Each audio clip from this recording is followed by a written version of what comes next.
नमस्कार दोस्तों, life school के इस अंक में आप सभी का स्वागत है। आज हमारी चर्चा का बिंदु है टैलेंट बनाम प्रैक्टिस, मौलिक प्रतिभा बनाम अभ्यास। हर इंसान अपने जीवन में एक श्रेष्ठता हासिल करना चाहता है, कामयाबी हासिल करना चाहता है। और जब कामयाबी की बात उठती है तो उसमें हमेशा ये प्रश्न उठता है कि उसमें टैलेंट की ज़्यादा बड़ी भूमिका है या अभ्यास की ज़्यादा बड़ी भूमिका है। हर व्यक्ति के इस मामले में अपने अपने मत हैं। मैं टैलेंट और स्वाभाविकता का बहुत बड़ा कायल नहीं हूँ।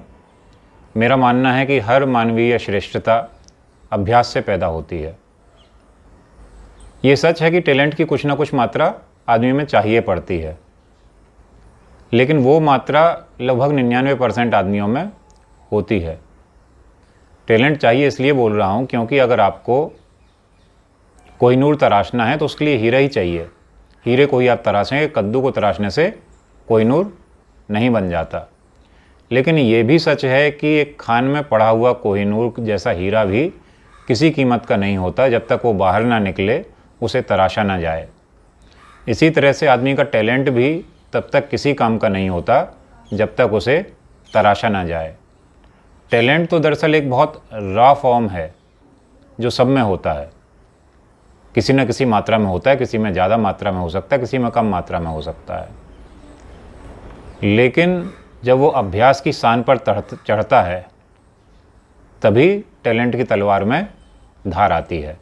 टैलेंट का समर्थन वाले अक्सर एक उदाहरण प्रस्तुत करते हैं, sublimity breaks when one tries to be sublime. अर्थात औदात्य भंग हो जाता है जब कोई उदात्त होने का प्रयास करता है, या महानता भंग हो जाती है जब कोई महान होने का प्रयास करता है।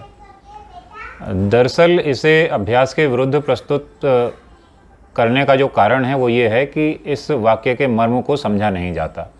जो ये वाक्य है वो उस संदर्भ में है जैसे आज विराट कोहली हैं, वो टैलेंट और अभ्यास के उस मुकाम पे हैं कि उन्होंने दोनों का चरम पा लिया है। उन्होंने बहुत अभ्यास किया, टैलेंट भी गजब का है, और उस अभ्यास के बाद अब वो सबकॉन्शियस लेवल पे खेलते हैं। तो यहाँ अगर वो कॉन्शियस होकर खेलने का प्रयास करते हैं तो आउट होने की संभावना बनती है। वो रिफ्लेक्सेस सबकॉन्शियस से ही आ सकते हैं। आप 155 किलोमीटर 150 किलोमीटर प्रति घंटा की रफ्तार से आती हुई गेंद को सजग तरीके से अपने कॉन्शियस माइंड के सहारे नहीं खेल सकते, उसको आपको अपने सबकॉन्शियस माइंड के सहारे ही खेलना पड़ता है। तो जो सब्लिमिटी ब्रेक होने वाली बात है, महानता भंग होने वाली बात है, वो भीषण अभ्यास, लगातार अभ्यास, कंटिन्यूअस अभ्यास, उसके बाद की चीज़ है कि उसके बाद चीज़ें अपने आप सबकॉन्शियस लेवल पे जानी चाहिए, फिर कॉन्शियस लेवल की ज़रूरत नहीं पड़नी चाहिए। और क्रिकेट की ही बात चली है तो अभ्यास और टैलेंट का एक बहुत सुंदर उदाहरण है सचिन तेंदुलकर और विनोद कांबली। उनके जो गुरु थे, कोच थे रमाकांत आचरेकर, उनका मानना था कि कांबली में सचिन से बहुत ज़्यादा प्रतिभा है, लगभग दुगनी प्रतिभा है। लेकिन आज जब दोनों का करियर समाप्त हो चुका है, सचिन का करियर समाप्त हुए भी लगभग 8-10 साल बीत चुके हैं, और हम उन दोनों का मूल्यांकन करते हैं तो हम पाते हैं कि कांबली सचिन के बरक्स कहीं नहीं है। जबकि कांबली की भी शुरुआत बहुत शानदार रही थी। उन्होंने अपने शुरू के 8-10 टेस्टों में रनों का अंबार लगा दिया था, क्योंकि प्रतिभा तो थी। प्रतिभा ने, टैलेंट ने अपना असर दिखाया। लेकिन जो चीज़ नहीं थी वो थी अनुशासन और अभ्यास, और उस अनुशासन और अभ्यास की कमी उस टैलेंट को खा गई। जबकि कई सीमित टैलेंट वाले प्लेयर अपने अनुशासन और अभ्यास के बल पर बेहद कामयाब हुए। इस मामले में मुझे महेंद्र सिंह धोनी का उदाहरण लाजवाब लगता है। जब भी मैं उनको खेलते हुए देखता था तो उनकी टेक्निक और टेम्परामेंट मुझे टेम्परामेंट तो मैं नहीं कहूँगा, लेकिन टेक्निक मुझे ऐसा लगती थी कि अब आउट हुए तब आउट हुए। बल्ला पता नहीं कहाँ से आता था, हेलीकॉप्टर जैसा शॉट लग जाता था। मतलब तकनीकी रूप से उनको सफल नहीं होना चाहिए था, लेकिन उन्होंने इतना अभ्यास किया, उन्होंने अपना माइंडसेट इतना शानदार रखा कि वो भारत के सफलतम कप्तानों में से भी एक हैं, और विकेट के कीपर के रूप में तो उन जैसा आज तक कोई हुआ ही नहीं। तो ये अभ्यास का कमाल था। टैलेंट था, सीमित मात्रा में था, लेकिन अभ्यास के साथ वो जिस ऊंचाई पर पहुँचे वो ऊंचाई आज हम सबके लिए देखने के योग्य है। रोहित शर्मा के टैलेंट की आजकल बहुत बात होती, बहुत ही टैलेंटेड प्लेयर है, लेकिन हम में से बहुत कम लोग जानते होंगे कि उन्होंने अपनी शुरुआत बॉलर के रूप में की थी। बैट्समैन के रूप में उन्होंने अपने आप को निरंतर अभ्यास के द्वारा निखारा। तो दोस्तों, प्रतिभा अपनी जगह है, लेकिन अभ्यास बहुत ज़रूरी है। मीठी आवाज़ बहुत सारे लोगों की होती है, हमारे आसपास होते हैं, उनको थोड़ा बहुत गाते सुनो, ऐसा लगता है कि कानों में शहद घुल गया। लेकिन उनमें से कितने हैं जो महान गायक के स्तर पर पहुंच जाते हैं? गिने चुने।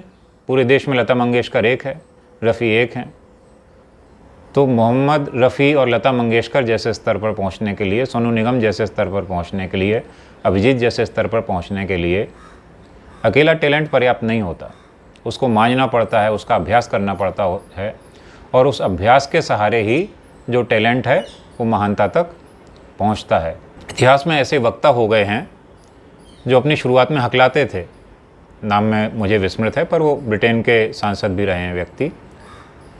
वो शुरू में हकलाते थे, लेकिन उन्होंने इतना अभ्यास किया और अभ्यास के सहारे वो विश्व के सर्वश्रेष्ठ वक्ताओं में से गिने गए। तो ये है अभ्यास का जादू। और इसीलिए एक बड़ा प्रसिद्ध दोहा है जो हमारे यहाँ कहा गया है, करत करत अभ्यास के जड़मति होत सुजान, रसरी आवत जात ही सिल पर होत निशान।